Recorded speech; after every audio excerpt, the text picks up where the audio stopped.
अस्सलाम वालेकुम।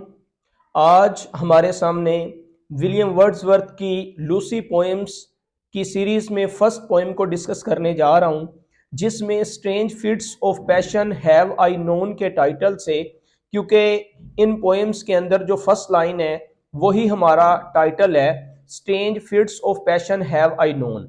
इसके अंदर जो इंट्रोडक्शन है वो डिस्कस किया जाएगा, उसके बाद इसकी टेक्स्ट को पढ़ते हैं, टेक्स्ट के बाद जो फिगर ऑफ स्पीच यूज हुई है इस पोएम के अंदर वो डिस्कस करेंगे। तो सबसे पहले इंट्रोडक्शन के हवाले से बात यह है कि लिए William Wordsworth poet of nature हैं।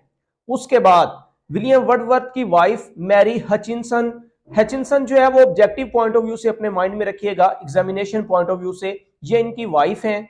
चूंकि लूसी पोएम्स जो हैं ये एक ऐसी फीमेल की तरफ इशारा देती हैं, ये एक ऐसी करेक्टर की तरफ इशारा देती हैं जो कि बहुत ज्यादा इंपॉर्टेंस रखता है विलियम वर्ड्सवर्थ की लाइफ के अंदर।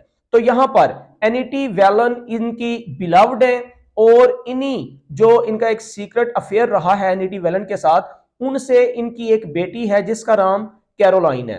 तो डिस्कस करते हैं इस पोएम की टेक्स्ट जिसको हम लूसी पोएम्स कहते हैं। Number 1, strange fits of passion have I known. यहां विलियम वर्ड्सवर्थ कहता है कि फिट्स कहते हैं स्ट्रॉन्ग फीलिंग्स को, पैशन जज्बात की, मोहब्बत की गहरी फीलिंग्स, हैव आई नोन जो मुझे पता चली, मतलब मोहब्बत के जज्बात का मुझ पर इंकशाफ हुआ, इजहार हुआ या मुझे उनके बारे में इदराक हुआ। And I will dare to tell, और वो कहता है मैं इन मोहब्बत के जज्बात को बताने की जिसारत करूंगा। डेयर का मतलब होता है जिसारत करना, जुर्रत करना या बताना। किसको बताऊंगा? But in the lovers year alone, सिर्फ उस बंदे के कानों में बताऊंगा जो मोहब्बत करने वाला है, मतलब जो इश्क के बारे में इल्म रखता है, जिसने इश्क किया है, मोहब्बत की है, सिर्फ उसके कानों में बताऊंगा, क्योंकि ये वही जान सकता है जो इसके बारे में जानता है। जैसे उर्दू शायर ने भी कहा, जो साज से निकली है वो धुन सब ने सुनी है, जो तार पे बीती है वो किस दिल को पता है।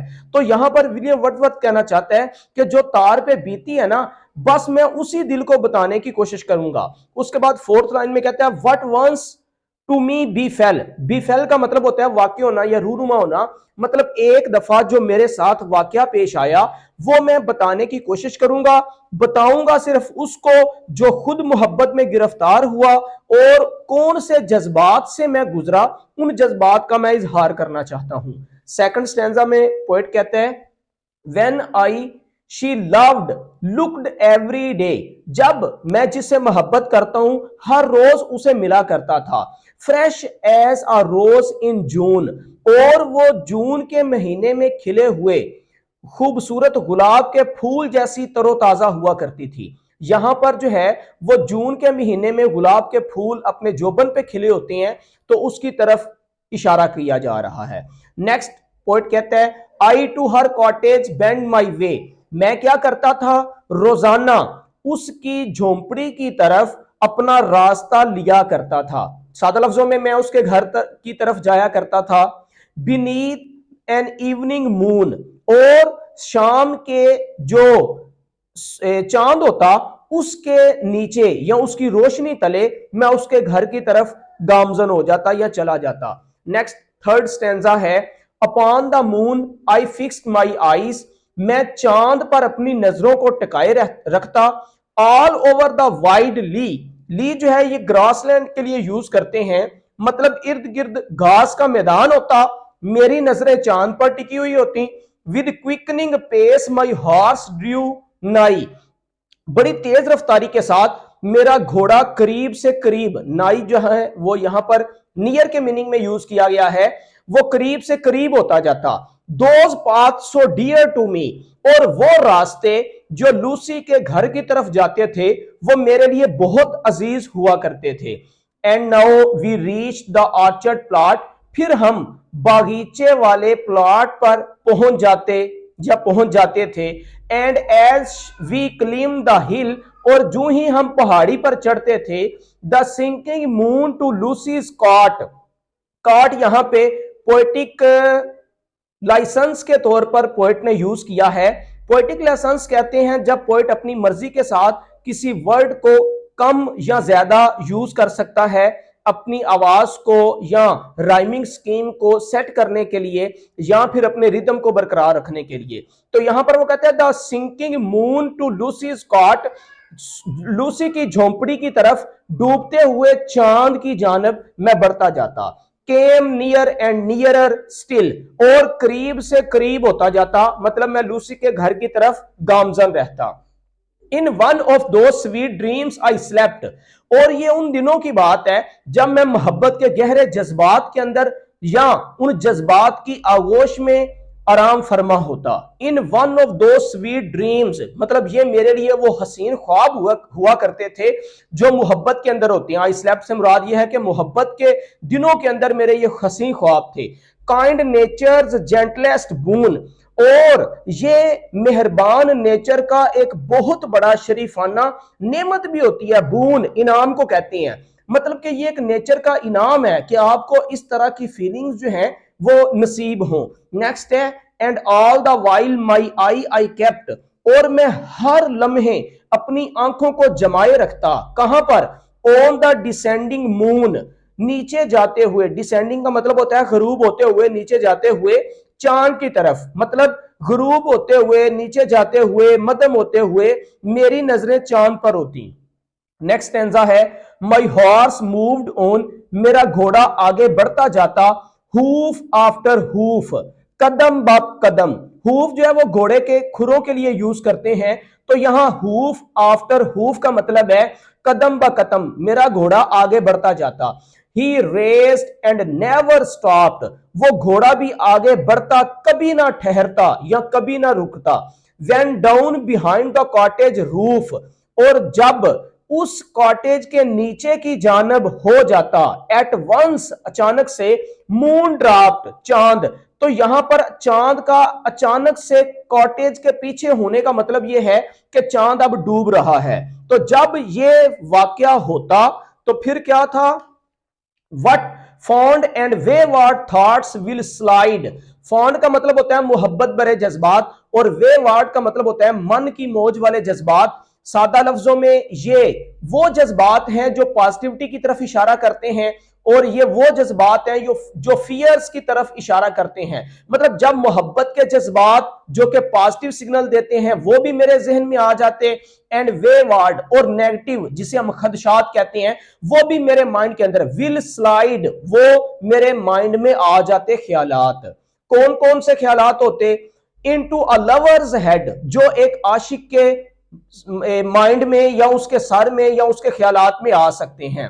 और ख्याल ये थे कि जिस तरह ये चांद डूब गया है, मेरी लूसी भी कहीं अपनी जिंदगी से हाथ ना धो बैठे, मतलब कि इसकी भी ना डेथ हो जाए। चांद सिंकिंग कर रहा है, कहीं मेरी लूसी ना सिंकिंग कर जाए।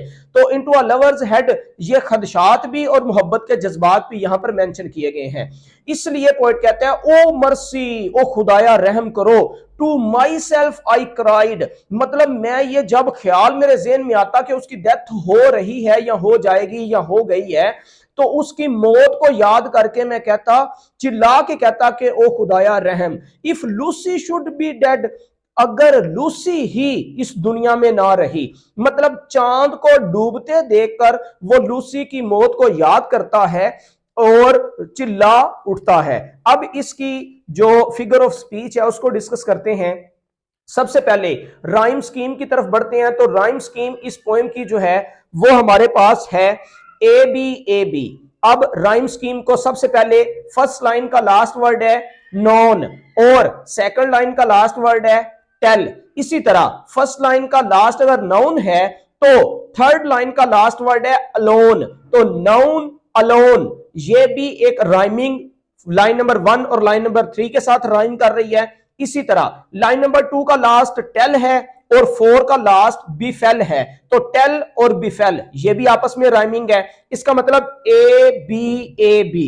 इसी तरह सेकंड स्टैंजा में देखें, when she I loved looked every day, day ए बन गया।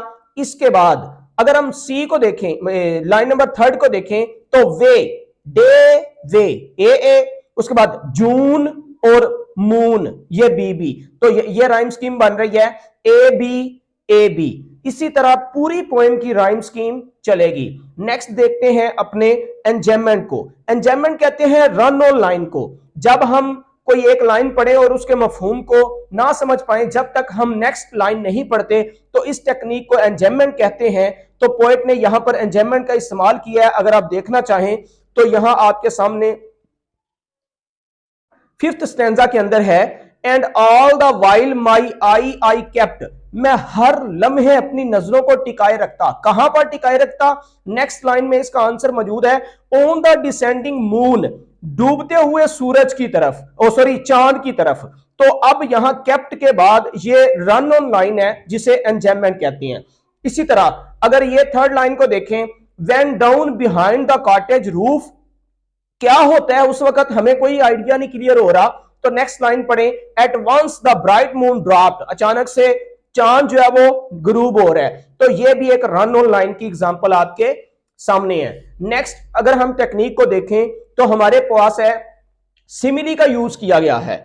अब सिमिली किसे कहते हैं? जब something is like something else, कोई चीज कंपैरिजन हम करें लेकिन वो कंपैरिजन ये हो कि एक चीज दूसरी चीज जैसी है, तो इस टेक्निक को, इस कंपैरिजन को हम सिमिली कहते हैं।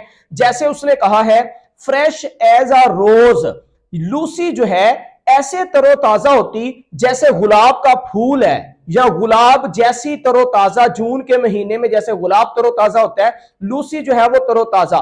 तो ये गुलाब जैसी होना, यहां पर सिमिली का यूज किया गया है। एनाफोरा है, तो एनाफोरा जो है रिपीटिशन ऑफ वर्ड्स और phrases at the beginning of successive line, अगली लाइन के आगाज में जब हम वर्ड्स की या फ्रेजेस की रिपीटिशन करते हैं तो इस टेक्निक को एनाफोरा कहते हैं। अगर हम देखें तो फोर्थ हमारे पास जो स्टैंजा है उसके अंदर सबसे पहले लाइन स्टार्ट हो रही है, and now we reach the orchard plot, and ये जो लाइन नंबर 1 के अंदर और लाइन नंबर 2 के अंदर दोनों वर्ड्स एंड से स्टार्ट हो रहे हैं, तो ये एनाफोरा की एक एग्जांपल आपके सामने है। उसके बाद अगर हम देखें एलिट्रेशन को, तो एलिट्रेशन कहते हैं रिपीटिशन ऑफ सेम साउंड और letters at the beginning of same line, एक ही लाइन के अंदर मुख्तलिफ वर्ड्स का मुख्तलिफ लेटर्स का या मुख्तलिफ साउंड का एक जैसा आना या रिपीटिशन होना, इसको एलिट्रेशन कहते हैं। मतलब एक ही लाइन के अंदर मुख्तलिफ लेटर्स या साउंड को रिपीट होने को अगर हम देखें तो इस टेक्निक को एलिट्रेशन कहते हैं। तो ये हमारे पास अगर हम देखें तो यहां है लव्ड और लुक, एल और एल, ये हमारे पास रिपीटिशन की एक एग्जांपल है। इसके अलावा अगर हम रिपीटिशन देखना चाहें तो नेक्स्ट हमारे पास है मून और माई, एम एम यहां पर रिपीट हो रहा है, रिपीटिशन है। उसके अलावा अगर हम देखें तो नियर एंड नियरर, ये दोनों एलिट्रेशन की एग्जांपल है, रिपीट हो रहे हैं। उसके बाद हमारे पास स्वीट और स्लेप्ट, एक ही लाइन के अंदर एस का लेटर जो है वो रिपीट हो रहा है। माई और मूव, और इसी लाइन के अंदर हॉर्स और हूफ, ये भी रिपीटिशन है, हम जज कर सकते हैं। अच्छा, रिपीटिशन के बाद और एनाफोरा के बाद जो हमारे पास एंजाइममेंट की एग्जांपल है वो आपसे डिस्कस की है। Thank you for watching this video. Allah Hafiz.